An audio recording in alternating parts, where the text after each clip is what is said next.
This is your reality check.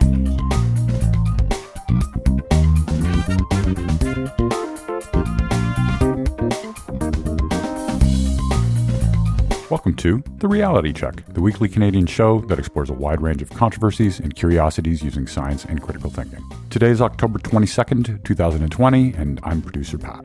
Yesterday, we lost a giant in the critical thinking community.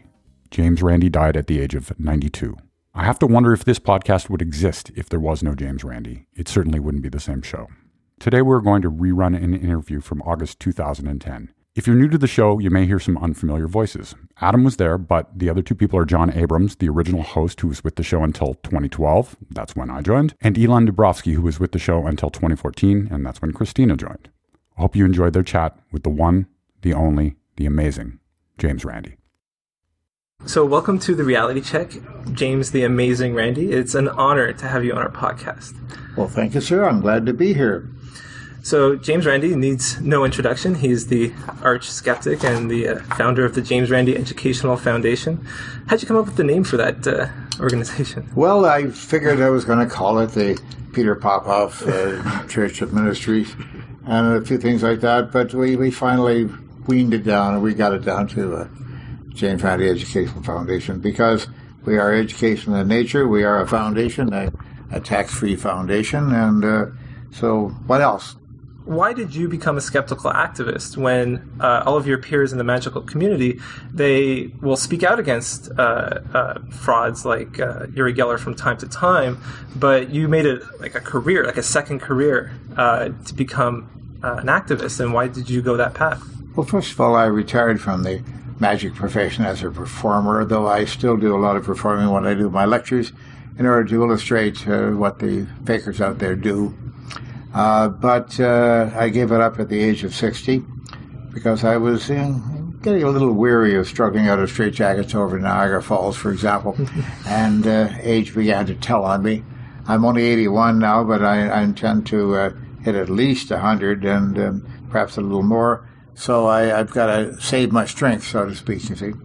But no, I found that I had all this expertise stacked up over all the years. And I was getting questions from people saying, oh, you do this trick and you do that trick, and but what about this? And then they'd hit me up with something that Sylvia Browne or somebody else was doing on television, and I'd explain to them, and they'd say, oh, that's very interesting. You should write a book, kind of thing.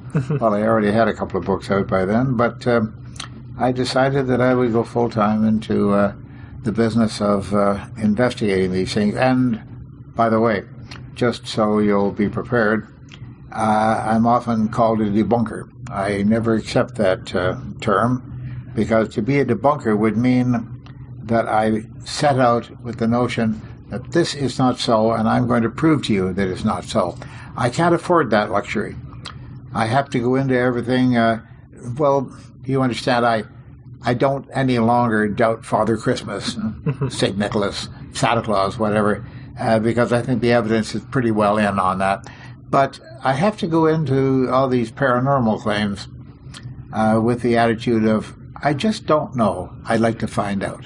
So you don't go in with the intention to debunk, but that's what ends up happening. It ends up as the end result, yes, because that's the only way in order to handle the subject. But I guess even though you're saying you don't go in with the plan to debunk it, you're clearly not surprised when it turns out. Oh, no, that's right, because of my vast experience. When I see the phenomenon that they're exhibiting, I recognize it right away. There's no longer any doubt in my mind. But I have to take it systematically. I have to set up a protocol whereby we can test whether or not this claim is the real thing. So as you can see on our T-shirts here, we say we're Canada's skeptical podcast. And so you're from Canada, originally from Toronto, is that correct? Toronto. No, in Toronto, you got to say. Toronto. If you're from Toronto, you got to say Toronto. Or the GTA, or something like that. Yeah. TRANNA is the accepted spelling. And then you follow it up with Go Leafs Go. Yes, eh? So you don't live in Canada anymore. You now reside in Florida. Well, not only that, I'm an American citizen now. Yeah, you gave up your Canadian citizenship. Oh, you don't call it giving it up. You adopt the American citizenship. But I did it for a very specific reason, though. I was at the Alice Cooper show. I worked with his $1 Billion Babies tour. I was offered substantial money, to say the least. I was never billed with the show because I didn't want to be anyone's second banana. And when you're with Alice Cooper, you've got to be a second or third banana. You can't be the first banana. He's already in that position. So I took on the role of chopping his head off every night with a guillotine. It never seemed to work because he was always back the next night. But nonetheless, even though the trick failed for 3 months, 90 days that I toured with him, I took that position, and we visited Canada on one occasion during the tour, and we went to Niagara Falls. And when I got to Niagara Falls, I had a terrible, rude awakening. Now, I was still a Canadian citizen, working in the United States I had a permit to work in the United States and to be resident in the United States. It was all quite legal and such. But when we got to Canada, I had several roles to play. I was the mad dentist, I was the executioner, I was a few things like that. So I was constantly running out to the dressing room to change and get back on stage. And on one of my visits to the dressing room, I found the door locked. And I thought, oh boy, I've got to start looking around for someone with a key. And a fellow came walking up and he said, what do you want? And I said, I wanted to the dressing room, we've got to change. And he said, no, just be on your way. And I looked at him and I said, who the hell are you to tell me to be on my way? I work here. This is my job. And he flashed the RCA MP badge at me. And I said, okay, I respect that. Fine, you're a policeman. Now I have to get in and change. This is my function. This is my job. And so he said, no, you're not going in there. We're occupying the room. And I immediately ran for the manager, that is, of our show. Mm-hmm. And I said, Shep, I'm not being allowed to change. So he rushed down there and started to battle with the guy, verbally, that is. And finally he opened the door. We walked inside. They had trashed the room entirely. What they had done is they had torn down the lockers. They had taken everything out of all the school lockers, the students' books, everything, thrown them onto the floor, trashed them, kicked them around. They had torn pages out of books. They had really messed up the room completely. They were looking for drugs. And they told me in so many words, we're looking for drugs. We're going to find the drugs. We're going to find. They didn't find any drugs. Were they looking for drugs on your stuff or in the school? Well, no, we were using the dressing room, you see. Okay. We were using that with the lockers and such there. We had our costumes hanged. All of the costumes were in disarray. They were all thrown in balls on the floor and everything. They had really ruined our whole setup there because they were angry. They hadn't found any drugs. And finally they stormed out and they screamed all kinds of obscenities at me as well because they found out I was a Canadian citizen working for this American group. I went to the newspapers in Niagara Falls, and they took down the story. They were quite interested in it. 2 days later, I looked around, didn't see the story. I went to see the editor, and he said, no, they came and they had a chat with us. And I said, about what? And he said, I can't tell you what it's about. I'll let you guess. They were threatened by the RCMP. Don't publish this story, or else there'll be all kinds of trouble, I think. It was what the outcome of the thing was. And I thought at that time, I don't want to be part of this nation any longer. I was born here, that's true. Mm-hmm. And this nation raised me and supported me, but I don't want to be any part of this. If I go to the United States and I become a citizen, which I could easily do, mm-hmm. and I decided to do that, the FBI has never given me any problem like that. I worked with the FBI in several cases, and I've run up against them in some cases. But I didn't see them doing anything like what the RCMP did. Was this, do you think maybe the RCMP was discriminating against you for any reason? Oh, yeah, they didn't like the Alice Cooper group at all. They just he was from America, he dressed funny, and he screamed a lot, and they didn't like it. It had nothing to do with the fact that you were atheist or anything like that? No. At that time, I wasn't advertising as an atheist at all, no. I wasn't known for that. So you worked with the FBI. What kind of cases did you work with the FBI? As a consultant only, and it's something I don't get into a deep discussion of, because I'm available to them on a certain basis. Certainly, the James Randi Educational Foundation is available to all law enforcement agencies here and abroad. And we find that we're called upon every now and then for our expertise, and we do that confidentially. I guess the RCMP hasn't called upon you lately? No, I've not heard from the RCMP. And even though I've told this story in Canada, on radio and television programs and everything, no reaction whatsoever. They don't deny it or make any comment. Yeah, it's pretty shameful. So you've seen it all in your career. Not yet. Yeah, so my question is there anything that you've seen lately that has surprised you or has been something new? How often do you see new things? Surprise around every corner, and every time I walk into my office and fire up the computer, there's a surprise waiting for me on the screen, I tell you. But it's usually nothing new. I'm 81 years of age now, and I started when I was 11 learning the magic trade, so nothing really surprises me in that respect. As a matter of fact, I'm always astonished that the psychics haven't come up with anything new. A good example of that is when I was approached by Seoul Broadcasting Company from South Korea. They wanted me to do a series over there. I had done an appearance on television. They got a lot of attention. And so they arranged a contract with me, and we spent a couple of hours thrashing over the contract. And I finally signed the papers, and everything was rubber stamped in the whole business, and I stood up ready to go. And the interpreter took me aside, and he said, "Mr. Randi, you're going to be investigating psychics in South Korea." And I said, "Well, no, so-called psychics, or claimed psychics." And he said, "Okay." He said, "But the $1 million challenge will be up for taking." And I said, "Yes." He said, "Well, I think you may be disappointed, and I think you're going to lose the $1 million. We have psychics in South Korea that I'm sure you've never seen before. They do remarkable things." And I said, "Okay, this is the wager I have, so to speak, that I won't lose the $1 million, but we'll see." Well, I went to South Korea, and 2 days into it, I turned to my aide at the time, and I said, "It's the same old, what's the technical term, crap." It's exactly the same sort of thing that was first published in Hocus Pocus Jr. back in the 1600s in the UK. The first book ever published on how to do magic tricks. It's the same thing.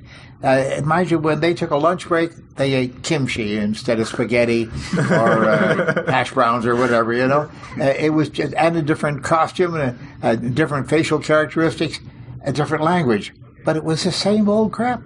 Nothing new has been developed in the so-called psyche field at all. So when I went through it, I just said, "Oh, this reminds me of LaRousse, Kentucky." I remember, there was a girl there doing exactly the same act, you know. I didn't use that material on the program, but I was going through the same old thing with a different costume.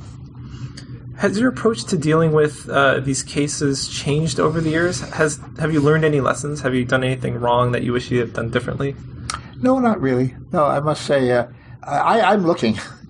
I am frankly sort of secretly looking in the back of my head for somebody who's going to walk up to me and present me with some apparent miracle that is going to stop me in my tracks and going to say, "Wow, I've never seen that before." But that never happens. You don't get challenged very often? No, I get challenged all the time, but it's the same old crapiola. It's the same thing. No genuinely challenged where you feel like a struggle to solve it? No. Challenged, you mean challenged actually faced up with something that I can't figure. No, I am challenged for the prize money, yes, which is in the bank, and as a matter of fact, it's at this point it's $1.4 million, so it's a little more than what it was when it started out many years ago. Do you find that educated people make better skeptics? Well, educated people. Education doesn't necessarily make you smart. It only makes you educated. It depends on what you do with that education, whether you get smart after you have the education. Learning something from a book or from an instructor, learning the rules and the framework and the construction of the paragraphs and the phrases and whatnot, that's all very well and good. But then if you don't make use of it, it's like owning a fine set of chisels and you haven't got a piece of wood. And you can't practice with it. You can't get to use it constructively. That's a pity, you know, a pity that you don't get to use it, your education to be smart. And my definition of smart is somewhat different from most people's. I once came up with the, I think, pleasant comparison that if there were a nuclear holocaust and I was given a choice of 6 PhDs or one kid from the streets of Harlem, I'll take the kid from the streets of Harlem because when I need to eat, he knows where to go and find food. The PhDs will sit down and they will consult on it, and they will make phone calls back and forth, and they will write a paper on it, and they get a lot of signatures, and they'll be dead of hunger within the first 2 days. They won't find the food. But the kid from Harlem knows where to survive. He knows how to survive. He knows where to go to get the tools to survive. And that's smarts. That's street smarts. And I've had a lot of those over the years. I started out in show business. I had a lot of hungry nights and days. For days on end sometimes. I did rather badly. I suffered a great deal. But it taught me something. It taught me that I had to survive. I had to fight the good fight. I had to stay honest at the same time. And that's a very big word with me, being honest and being straightforward and factual. I have never I'm going to say never told a lie. Oh, I told a lot of lies, yeah. But as a magician, remember? Yeah. I'm an entertainer. So you're paid to tell those lies. Exactly, yes. And I do it for purposes of entertainment. That's okay. I'm an actor playing the part of a wizard. Yeah. So Adam has a question that might follow up that. Yeah, do you ever run into people that think that your role as a skeptic is an act and you're actually a real magician performing real magic? Oh, yeah, I get that all the time. No, you get this from some pseudo-intellectuals that say, I saw what he did with the book there. Now, that's not a trick. That's telepathy. There's no question of it. They haven't got the means to judge that. At this point in the interview, James Randi does a very cool mind-reading trick on Adam. But due to the length of it and the fact we only recorded audio, we had to cut it. But it was very cool. So you just did there an amazing, what you call a trick, but may actually be magic powers that some people buy into. Yep. The problem is you tell people that it's a trick, and people are supposed to take on faith that it's a trick, right? Yeah. But you could be a real wizard lying, That's very true. saying that it's a trick. So do you ever feel the pressure to have to reveal these how the tricks are done? No, because if I reveal to you how the tricks are done, we lose something right away. You will say to yourself, oh, yeah, of course, now I see. Yeah, I would have thought of that. But you wouldn't have thought of that. That's the point. You can easily satisfy yourself and convince yourself that you would have thought of it eventually if I'd given you enough time to think about it. And I want you to leave this room knowing, you three guys, that you can be totally demolished by a simple magic trick. And this is a simple magic trick. Although it appears to be extremely complex and years of skill and practice and self-denial and all that sort of thing, no, it does take that. That's true in order to master it. But the point that I'm making to you is that you can be fooled, and that's the point I make with all of my lecture audiences as well. You can be fooled. When was the last time you were fooled? Well, there was Sophia Loren. It's a long story. I don't want to get into the details. No, I'm fooled occasionally, but usually by a really fine performance. Not of magic tricks, however. Well, thank you so much for your time. Very valuable time at this time of year because you have the whole amazing meeting to take care of. That's true. So thank you again for joining us on The Reality Check. Thank you for inviting me. It's been a pleasure. For show notes or to discuss this episode, visit our Facebook page and website at trcpodcast.com. For general inquiries or to send a topic or parody suggestion, email info@trcpodcast.com. Help support the show by leaving a review on iTunes and liking us on Facebook. Follow us on Twitter @TRC_podcast.